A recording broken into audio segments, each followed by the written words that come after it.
इस টিউটোরিয়াল চ্যানেলে সকলকে স্বাগত জানাই। আজকের ক্লাসে তোমাদের জন্য ফর্মস অফ অ্যাডভার্বিয়াল নিয়ে উপস্থিত হয়েছি। তবে এই ক্লাসটা দেখার আগে কনসেপ্ট অফ অ্যাডভার্বিয়ালের ভিডিওটা অবশ্যই দেখে নাও, তাহলে তোমরা এই ক্লাসটা ভালো বুঝতে পারবে। ভিডিওটার লিঙ্ক তোমরা ওপরের আই বাটনে ক্লিক করে অথবা ডেসক্রিপশন বক্স থেকে দেখে নিতে পারো। প্রথমে অ্যাডভার্বিয়াল কি সেটা আরেকবার দেখে নাও। Adverbial can be a word, phrase, clause that act as adverbs. Adverbial একটা ওয়ার্ড হতে পারে, ফ্রেজ হতে পারে, ক্লজ হতে পারে, যেটা অ্যাডভার্ব হিসেবে কাজ করে।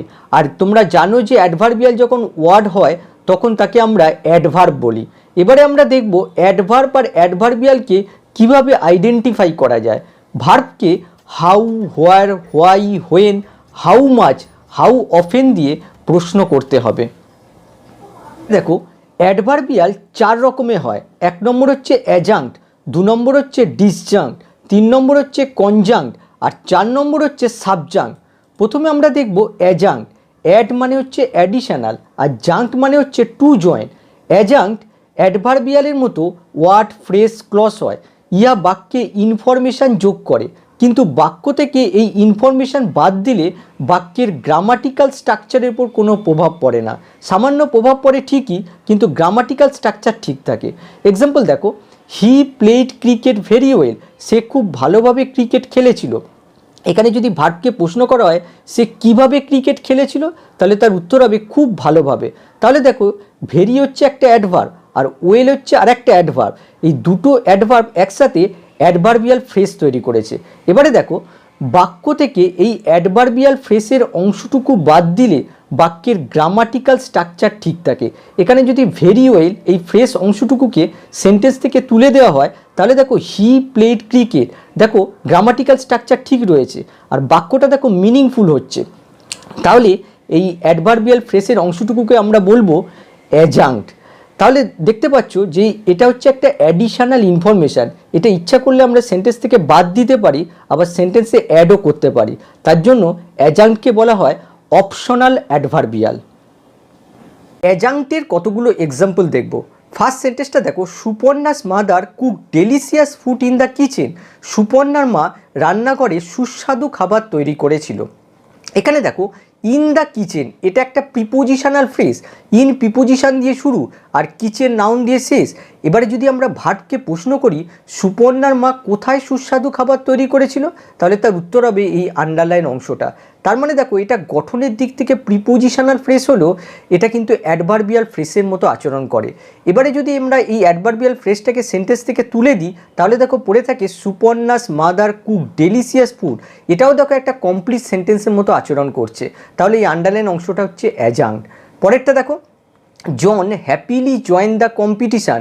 জন আনন্দের সাথে কম্পিটিশানে যোগদান করেছিল। এখানে দেখো হ্যাপিলি হচ্ছে অ্যাডভার্ব, এই জয়েন ভার্বটাকে মডিফাই করছে। এবারে যদি আমরা এই অ্যাডভার্বটাকে সেন্টেন্স থেকে তুলে দিই, তাহলে দেখো এই বাকি অংশটা যে পড়ে থাকে এটাও একটা কমপ্লিট সেন্টেন্সের মতো আচরণ করে। তাহলে এই আন্ডারলাইন অংশটা হচ্ছে অ্যাডজাঙ্ক্ট। পরেরটা দেখো, দে রিচড হিয়ার বাই বাস। তারা বাসে করে এখানে পৌঁছেছিল। এখানে দেখো বাই বাস, এটা একটা প্রিপোজিশনাল ফ্রেজ। এবারে যদি আমরা ভার্বকে প্রশ্ন করি তারা এখানে কিভাবে পৌঁছেছিল, তাহলে তার উত্তর হবে এই আন্ডারলাইন অংশটা। তার মানে এটা একটা অ্যাডভার্বিয়াল ফ্রেজ। এবারে আমরা যদি ফ্রেজটাকে তুলে দিই, তাহলে দেখো দে রিচড হিয়ার, এটা দেখো একটা কমপ্লিট সেন্টেন্স। তাহলে এই আন্ডারলাইন অংশটা হচ্ছে অ্যাডজাঙ্ক্ট। এবারে পরেরটা দেখো, she is a teacher of our school. সে আমাদের স্কুলের টিচার। এখানে দেখো অফ আওয়ার স্কুল, এটা একটা প্রিপোজিশনাল ফ্রেজ। এবারে যদি আমরা এই টিচার নাউনটাকে প্রশ্ন করি কোন টিচার, তাহলে তার উত্তর হবে আমাদের স্কুলের টিচার। তাহলে দেখো এই প্রিপোজিশনাল ফ্রেজটা এই টিচার নাউনকে মডিফাই করছে। আর যে ফ্রেজ নাউনকে মডিফাই করে সেটা অ্যাডজেক্টিভ ফ্রেজ হয়, তার মানে এটা হচ্ছে অ্যাডজেক্টিভ ফ্রেজ। এবারে যদি আমরা এই অ্যাডজেক্টিভ ফ্রেজটাকে সেন্টেন্স থেকে তুলে দিই, তাহলে দেখো পড়ে থাকে সি ইজ আ টিচার, এটা একটা কমপ্লিট সেন্টেন্স বোঝাচ্ছে। তার মানে এই অংশটুকু হচ্ছে অ্যাডজাঙ্ক্ট। আবার পরেরটা দেখো, we cut the cake with a knife. আমরা ছুরি দিয়ে কেক কেটেছিলাম। এখানে দেখো উইথ আ নাইফ, এটাও একটা প্রিপোজিশনাল ফ্রেজ। এবারে যদি আমরা ভার্বকে প্রশ্ন করি আমরা কিভাবে কেকটা কেটেছিলাম, তাহলে তার উত্তর হবে এই আন্ডারলাইন অংশটা। তাহলে এটা হচ্ছে অ্যাডভার্বিয়াল ফ্রেজ। এবারে এই অ্যাডভার্বিয়াল ফ্রেজটাকে যদি তুলে দিই দেখো তাহলেও আমরা সেন্টেন্সটাকে গঠন করতে পারছি। তার মানে এটা হলো অ্যাডজাঙ্ক্ট। পরেরটা দেখো, she got the prize last year. সে গত বছর প্রাইজ পেয়েছিল। এখানে দেখো লাস্ট ইয়ার ইয়ার হচ্ছে নাউন আর লাস্ট হচ্ছে অ্যাডজেক্টিভ। এই অ্যাডজেক্টিভ আর নাউন মিলে নাউন ফ্রেজ তৈরি করেছে। এবারে যদি ভার্বকে প্রশ্ন করা যায় সে কখন প্রাইজ পেয়েছিল, তাহলে তার উত্তর হবে গত বছর। তাহলে দেখো এটা নাউন ফ্রেজ হলো, এটা অ্যাডভার্বিয়াল ফ্রেজের মতো আচরণ করছে। এবারে যদি আমরা এই ফ্রেজ অংশটুকু সেন্টেন্স থেকে তুলে দিই, তাহলে দেখো বাকি অংশটা কমপ্লিট সেন্টেন্সের মতো আচরণ করে। তাহলে এটা হলো অ্যাডজাঙ্কড। পরেরটা দেখো, when the man came they were sleeping on the bed. যখন লোকটা এসেছিল তারা বিছানার ওপর ঘুমাচ্ছিল। দেখো এই আন্ডারলাইন অংশটা হচ্ছে সাবঅর্ডিনেট ক্লজ আর বাকি অংশটুকু হচ্ছে মেন ক্লজ। এবারে যদি মেন ক্লজের ভার্বকে প্রশ্ন করা যায় তারা কখন বিছানায় ঘুমোচ্ছিল, তাহলে তার উত্তর হবে এই আন্ডারলাইন অংশটা। তাহলে দেখো এই অংশটুকু হচ্ছে অ্যাডভার্বিয়াল ক্লজ। এবারে যদি এই অ্যাডভার্বিয়াল ক্লজটা সেন্টেন্স থেকে রিমুভ করে দিই, তাহলে বাকি অংশটা দেখো একটা কমপ্লিট সেন্টেন্সের মতো বোঝাচ্ছে।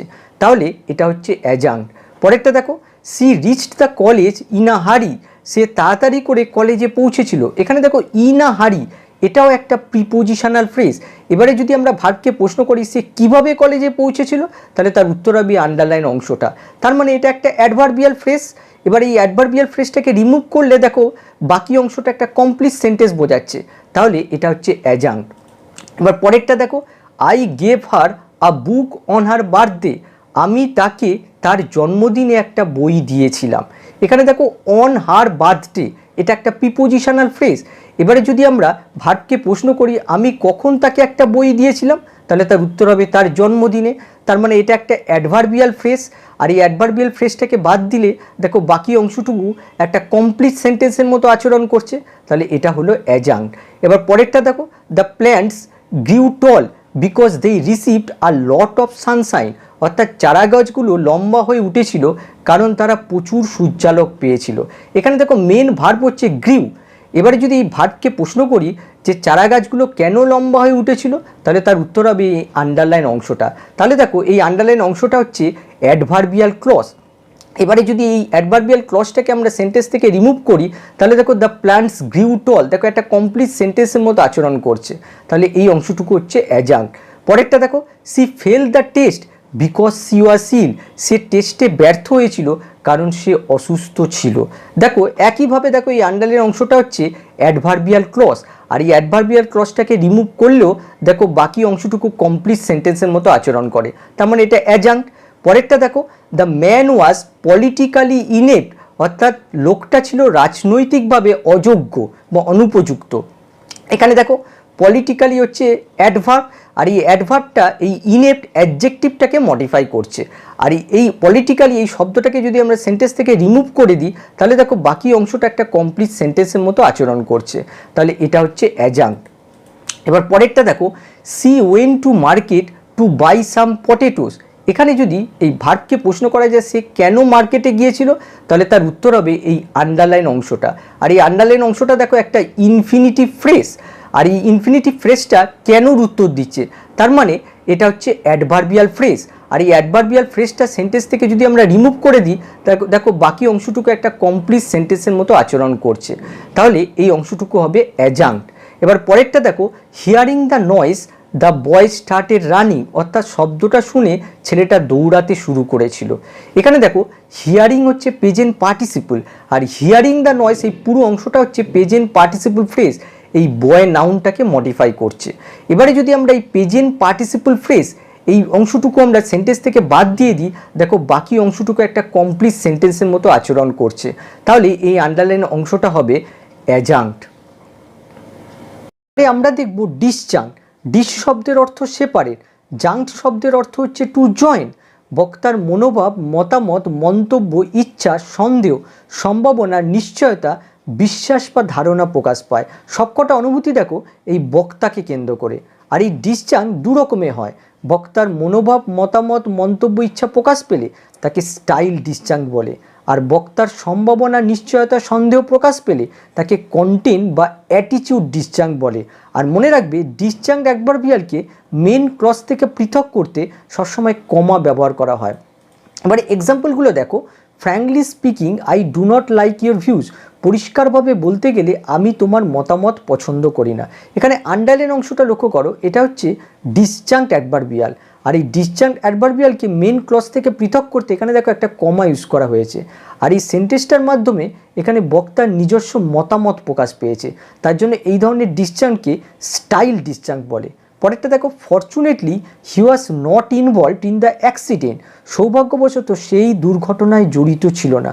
এখানে দেখো এই ফর্চুনেটলি কথাটা কিন্তু সাবজেক্টকে উদ্দেশ্য করে বলা হয়নি, এখানে ফর্চুনেটলি কথাটা বক্তাকে উদ্দেশ্য করে বলা হয়েছে।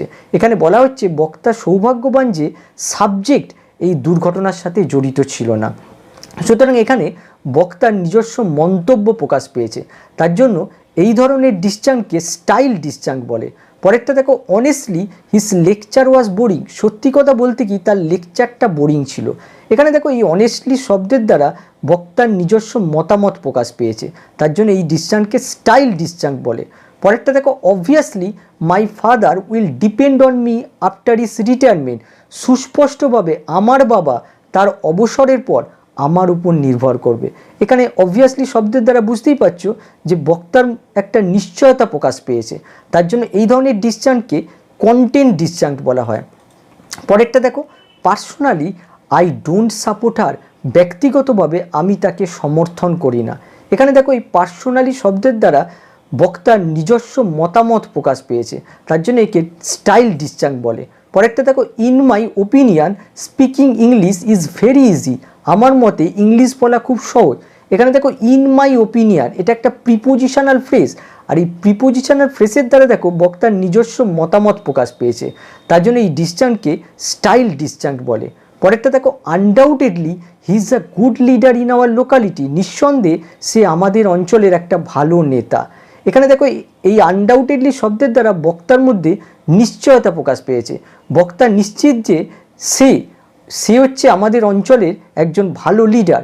এখানে কিন্তু বক্তার এই হি একই ব্যক্তি নয়, আর এই ধরনের নিশ্চয়তা প্রকাশ পেলে সেই ধরনের ডিসজাঙ্ককে কন্টেন্ট ডিসজাঙ্ক বলে। পরেরটা দেখো, she will definitely finish the work by tomorrow, অর্থাৎ সে নিশ্চিতভাবে আগামীকালের মধ্যে কাজটা শেষ করবে।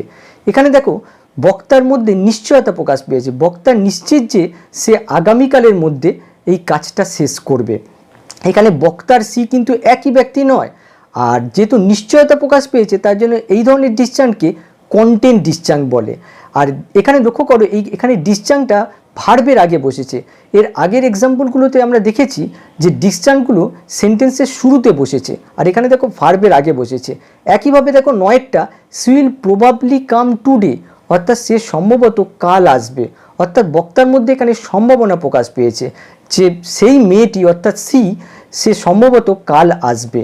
আর এই সম্ভাবনা প্রকাশ পেলে সেই ধরনের ডিসজাঙ্ককে কন্টেন্ট ডিসজাঙ্ক বলে। পরেরটা দেখো, hopefully she will get a job, অর্থাৎ আশা করা যায় যে সে কাজটা পাবে। এখানে কিন্তু এই সি কিন্তু আশা করছে না, বক্তা এখানে আশা করছে যে সে এই কাজটা পাবে, তার জন্য এই ধরনের ডিসজাঙ্ককে বলা হয় স্টাইল ডিসজাঙ্ক। এখানে বক্তার মনোভাব প্রকাশ পেয়েছে।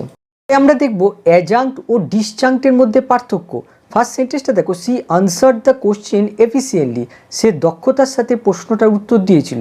আর সেকেন্ড সেন্টেন্সটা দেখো, efficiently she answered the question, দক্ষতার সাথে সে প্রশ্নটার উত্তর দিয়েছিল। এই দুটো সেন্টেন্স থেকে দেখো আমরা যদি এফিসিয়েন্টলি শব্দটাকে রিমুভ করে দিই তাহলে কিন্তু বাক্যটার কিন্তু মিনিংলেস হয়ে পড়বে না। আবার দেখো ফার্স্ট সেন্টেন্সে দেখো এই এফিসিয়েন্টলি এই সাবজেক্টের উদ্দেশ্যে বলা হচ্ছে, তার জন্য এই এফিসিয়েন্টলি হচ্ছে অ্যাডজাঙ্কড। দেখো ব্র্যাকেটে আমি লিখে দিয়েছি এটা হচ্ছে অ্যাডজাঙ্কড। এফিসিয়েন্টলি শব্দটি সাবজেক্টের উদ্দেশ্যে বলা হয়েছে, এখানে কিন্তু বক্তা তার নিজস্ব মতামত প্রকাশ করছে না, তার জন্য এটা হচ্ছে অ্যাডজাঙ্কড। পরেরটা দেখো, efficiently say answer the question, এখানে দেখো এই এফিসিয়েন্টলি হচ্ছে ডিসজাঙ্ক। দেখো ব্র্যাকেটে লিখে দিয়েছি বক্তা তার মতামত প্রকাশ করছে, তার জন্য এটা হচ্ছে ডিসজাঙ্ক। আর অ্যাডজাঙ্কড ও ডিসজাঙ্কটের মধ্যে আরেকটা পার্থক্য হচ্ছে, এখানে দেখো এফিসিয়েন্টলি শব্দটা এখানে আনসার ভার্বটাকে মডিফাই করছে, আর এখানে দেখো এফিসিয়েন্টলি শব্দটা এই গোটা সেন্টেন্সটাকে মডিফাই করছে। মনে রাখবে অ্যাডজাঙ্ক ক্লসের অন্তর্গত একটা নির্দিষ্ট শব্দকেই মডিফাই করতে পারে, সেই নির্দিষ্ট শব্দটা ভার্ব হতে পারে, অ্যাডজেক্টিভ হতে পারে, বা অন্য কোনো অ্যাডভার্ব হতে পারে। আর ডিসজাঙ্ক পুরো ক্লসটাকেই মডিফাই করে, তার জন্য দেখো ডিসজাঙ্ককে বলা হয় সেন্টেন্স অ্যাডভার্বিয়াল। এবারে আমরা দেখব কনজাঙ্ক। কন শব্দের অর্থ টুগেদার, জাঙ্ক শব্দের অর্থ টু জয়েন। কনজাঙ্ক দুটো ইন্ডিপেন্ডেন্ট ক্লজকে যুক্ত করে। আর এই কনজাঙ্ক বাক্যে কিভাবে ব্যবহার করা হয় তার স্ট্রাকচারটা দেখো। প্রথমে মেন ক্লজ, তারপরে সেমিকোলন ইউজ করতে হবে। এই সেমিকোলনের জায়গায় তোমরা ফুল স্টপ ইউজ করতে পারো। তারপরে অ্যাডভার্ব বসবে, তারপরে কমা বসবে, তারপরে মেন ক্লজ বসবে। আর এই অ্যাডভার্ব এই দুটো মেন ক্লজের মাঝখানে বসে কনজাংশনের মতো কাজ করছে। তার জন্য এই অ্যাডভার্বটাকে বলা হয় কনজাংটিভ অ্যাডভার্ব বা কনজাঙ্ক। এবারে এক্সাম্পলগুলো দেখো। I was out of the house at that time, otherwise I would have been delighted to see her. আমি ওই সময় বাড়ির বাইরে ছিলাম, না হলে আমি তাকে দেখে আনন্দিত হতাম। এই সেন্টেন্সে দেখো দুটো ইন্ডিপেন্ডেন্ট ক্লজ রয়েছে, আর তার মাঝখানে দেখো আদারওয়াইজ অ্যাডভার্বটা বসেছে। প্রথম ইন্ডিপেন্ডেন্ট ক্লজের শেষে দেখো ফুল স্টপ ইউজ করা হয়েছে। এই ফুল স্টপের জায়গায় তোমরা সেমিকোলন ইউজ করতে পারো। তারপরে দেখো অ্যাডভার্ব বসেছে, তারপরে কমা বসেছে, তারপরে আরেকটা ইন্ডিপেন্ডেন্ট ক্লজ বসেছে। আর এই দুটো ইন্ডিপেন্ডেন্ট ক্লজের মাঝখানে দেখো এই অ্যাডভার্বটা কনজাংশনের মতো কাজ করছে, তার জন্য এটাকে বলা হয় কনজাঙ্ক। আর দেখো এটাকে কনজাঙ্ক বললেও এটাকে কিন্তু কখনোই কনজাংশন বলা যাবে না। কনজাংশন যখন দুটো ইন্ডিপেন্ডেন্ট ক্লজের মাঝখানে বসে তখন দেখবে কোনো পাংচুয়েশন ইউজ করা হয় না, সরাসরি দুটো ক্লজকে যুক্ত করে। কিন্তু কনজাঙ্ক যখন দুটো ইন্ডিপেন্ডেন্ট ক্লজের মাঝখানে বসে তখন দেখবে সেমিকোলন আর কমার মাঝে রাখা হয়, অর্থাৎ ওই দুটো ক্লজের মাঝখানে বিচ্ছিন্ন অবস্থায় থাকে আর দুটোকে জোড়ার কাজ করে। তার জন্য এটা কনজাংশনের মতো আচরণ করে, কিন্তু কখনোই এটা কনজাংশন নয়। পরেরটা দেখো, মাই ট্রেন ওয়াজ লেট, আমার ট্রেনটা দেরি করেছিল। কনসিকুয়েন্টলি, ফলে I could not get to the meeting on time, আমি সময় মতো মিটিংয়ে উপস্থিত হতে পারিনি। একইভাবে দেখো এখানে দুটো ইন্ডিপেন্ডেন্ট ক্লজ রয়েছে, তার মাঝখানে দেখো এই কনসিকুয়েন্টলি অ্যাডভার্বটা কনজাংশনের মতো কাজ করছে, এটা হচ্ছে কনজাঙ্ক। এখানে দেখো সেমিকোলন ইউজ করেছি, আগেরটা দেখো এখানে ফুল স্টপ ইউজ করেছি, এটা সেমিকোলন ইউজ করেছি। পরেরটা দেখো, উই মিসড দ্য বাস, আমরা বাসটা মিস করেছিলাম। অ্যাজ আ রেজাল্ট, ফলে we were half an hour late, আমাদের আধ ঘন্টা দেরি হয়েছিল। এখানে দেখো কনজাঙ্ক্ট হিসেবে এখানে ফ্রেশ ইউজ করা হয়েছে। পরেরটা দেখো, দ্য বেবি ফেল অ্যাসলিপ, শিশুটা ঘুমিয়ে পড়েছিল। দেন, তারপর দ্য ডোর বেল র্যাং, দরজার বেল বেজে উঠেছিল। দেখো এখানে দুটো ইন্ডিপেন্ডেন্ট ক্লজের মাঝখানে দেখো দেন কনজাঙ্ক্ট ইউজ করা হয়েছে। পরেরটা দেখো, আই ওয়াজ টায়ার্ড, আমি ক্লান্ত ছিলাম। দেয়ারফোর, সুতরাং আই ওয়েন্ট টু বেড, আমি বিছানায় গেছিলাম। এখানে দেখো দেয়ারফোর কনজাঙ্ক্ট হিসেবে ইউজ করা হয়েছে। এবারে দেখো কতগুলো কনজাংটিভ অ্যাডভার্বের উদাহরণ। Accordingly, moreover, besides, finally, hence, however, meanwhile, then, nevertheless, otherwise, therefore, consequently, still, namely, likewise, on the other hand, as a result. এবারে আমরা দেখব সাবজাঙ্ক। সাব মানে হচ্ছে লেস, আর জাঙ্ক মানে হচ্ছে টু জয়েন। আর এই সাবজাঙ্ক্ট হলো অ্যাজাঙ্ক্টেরই একটা সাব ডিভিশন। এবারে দেখো ইয়া বাক্যে লেস ইনফরমেশান অ্যাড করে। লেস ইনফরমেশান বলতে অ্যাজাঙ্ক্টের তুলনায় কম ইনফরমেশান অ্যাড করে, এবং ইনফরমেশানকে বাক্য থেকে রিমুভ করলেও বাক্যের ওপর সেরকম প্রভাব পড়ে না। তার মানে দেখো অ্যাজাঙ্ক্টকে যদি বাক্য থেকে রিমুভ করা যায় তাহলে বাক্যের ওপর সামান্য প্রভাব হলেও পড়তে পারে, কিন্তু সাবজাঙ্ক্টকে বাক্য থেকে রিমুভ করলে বাক্যের ওপর সেরকম কোনো প্রভাব পড়ে না। আর মনে রাখবে সাবজাঙ্ক্ট ভার্বের ইন্টেন্সিটি বাড়িয়ে বা কমিয়ে দেয়। এবারে দেখো সাবজাঙ্ক্ট হিসেবে কোন কোন অ্যাডভার্ব ব্যবহার করা হয়, আর এই অ্যাডভার্বগুলো জানলে তোমরা সাবজাঙ্ক্টকে সহজেই আইডেন্টিফাই করতে পারবে। প্রথমে দেখো ইন্টেন্সিফাইং, যে অ্যাডভার্বগুলি ভার্বের কাজের ওপর বিশেষভাবে জোর দেয়। এক্সাম্পল দেখো, actually, certainly, surely, definitely, really, absolutely, very much, indeed. এবারে দেখো ডিমিনিশিং, যে অ্যাডভার্বগুলি ভার্ব, অ্যাডজেক্টিভ, অ্যাডভার্বের গুরুত্ব কমিয়ে দেয়। এক্সাম্পল দেখো, hardly, barely, slightly, seldom, scarcely, nearly, partly, rather, almost. এবারে দেখো ফোকাসিং সাবজাঙ্ক্ট। ফোকাসিং সাবজাঙ্ক্ট মানে যে ওয়ার্ডকে ফোকাস করে ঠিক তার আগে বসে। কোন কোন adverb? Alone, just, only, even. এবারে দেখো কার্টিসি অর্থাৎ শিষ্টাচার, কাইন্ডলি, কর্ডিয়ালি, প্লিজ। এবারে দেখো time subjunct, already, yet, just, never, still. আমরা সাবজাঙ্ক্টের কতগুলো এক্সাম্পল দেখব। ফার্স্ট এক্সাম্পলটা দেখো, I really don't know about it, আমি এ ব্যাপারে সত্যি জানি না। এখানে দেখো রিয়েলি অ্যাডভার্বটা এই নো ভার্বকে ইন্টেন্সিফাই করছে। পরেরটা দেখো, হি উড সার্টেনলি গো দেয়ার, সে নিশ্চিতভাবে সেখানে যাবে। এখানে দেখো এই সার্টেনলি অ্যাডভার্বটা এই গো ভার্বটাকে ইন্টেন্সিফাই করছে। পরেরটা দেখো আই ক্যান হার্ডলি সি ইট, আমি প্রায় এটা দেখতে পাচ্ছি না। এখানে দেখো হার্ডলি অ্যাডভার্ব এই সি ভার্বকে ডিমিনিশ করছে। পরেরটা দেখো সি ওয়াজ স্লাইটলি ডিসঅ্যাপয়েন্টেড, সে সামান্য হতাশ ছিল। এখানেও দেখো এই স্লাইটলি অ্যাডভার্ব এই ডিসঅ্যাপয়েন্টেড অ্যাডজেক্টিভটাকে ডিমিনিশ করছে। পরেরটা দেখো C only bot a shirt, সে একমাত্র জামা কিনেছিল। এখানে দেখো অনলি হচ্ছে ফোকাসিং সাবজেক্ট, এই বট ভার্বটাকে ফোকাস করছে। পরেরটা দেখো only she bought a shirt, একমাত্র সেই জামা কিনেছিল। এখানে দেখো অনলি সাবজেক্ট এই সি সাবজেক্টটাকে ফোকাস করছে। পরেরটা দেখো they even lied about it, তারা এমনকি এ ব্যাপারে মিথ্যে কথা বলেছিল। এখানে দেখো ইভেনও হচ্ছে ফোকাসিং সাবজেক্ট, এই লাইকে ফোকাস করছে। পরেরটা দেখো would you kindly close the window, তুমি কি দয়া করে দরজাটা বন্ধ করবে। এখানে দেখো কাইন্ডলি কার্টিসি বোঝাচ্ছে। পরেরটা দেখো they have just left the school, তারা সবেমাত্র স্কুল থেকে বেরিয়েছে। এখানে দেখো জাস্ট হচ্ছে টাইম সাবজেক্ট। পরেরটা দেখো সি ইজ সার্টেনলি ইন্টেলিজেন্ট, সে নিশ্চিতভাবে বুদ্ধিমান। এখানে দেখো সার্টেনলি এটা ইন্টেন্সিফাই করছে এই ইন্টেলিজেন্ট অ্যাডজেক্টিভটাকে। আমরা দেখব অ্যাডভার্বিয়াল কমপ্লিমেন্ট ও অ্যাডভার্বিয়াল অ্যাডজাংক্টের পার্থক্য। প্রথমে আমাদের জানতে হবে কমপ্লিমেন্ট কি। আর complement is necessary in order to complete the meaning, বাক্যকে সম্পূর্ণ করতে কমপ্লিমেন্ট প্রয়োজন। But an adjunct is not necessary to complete the meaning and adds extra information, কিন্তু অ্যাডজাংক্ট বাক্যকে সম্পূর্ণ করতে প্রয়োজন হয় না, শুধুমাত্র বাক্যে এক্সট্রা ইনফরমেশান অ্যাড করে। এবারে এক্সাম্পল দেখো জন বিকেম আ সোলজার, এখানে দেখো বিকেম হচ্ছে লিঙ্কিং ভার্ব আর সোলজার হচ্ছে সাবজেক্ট কমপ্লিমেন্ট। এবারে যদি আমরা এই সেন্টেন্স থেকে এই সাবজেক্ট কমপ্লিমেন্টটাকে রিমুভ করি তাহলে দেখো সেন্টেন্সটা অর্থহীন হয়ে পড়ে। তার মানে দেখো এই কমপ্লিমেন্ট হচ্ছে সেন্টেন্সের অপরিহার্য অংশ। পরেরটা দেখো উই কনসিডার হিম অনেস্ট, আমরা তাকে সৎ বিবেচনা করি। এখানে দেখো হিম হচ্ছে এই কনসিডার ভার্বের অবজেক্ট আর অনেস্ট হচ্ছে অবজেক্ট কমপ্লিমেন্ট। এবারে যদি আমরা এই সেন্টেন্স থেকে এই অবজেক্ট কমপ্লিমেন্টটাকে রিমুভ করে দিই তাহলে দেখো উই কনসিডার হিম, দেখো সেন্টেন্সটা অর্থহীন হয়ে পড়ে। তাহলে দেখো এই কমপ্লিমেন্ট সেন্টেন্সের অপরিহার্য অংশ আর এটাকে কখনোই সেন্টেন্স থেকে রিমুভ করা যায় না, আর করলে অর্থহীন হয়ে পড়ে। এবারে কতগুলো এক্সাম্পল দেখো the book is on the table, বইটা টেবিলের ওপর আছে।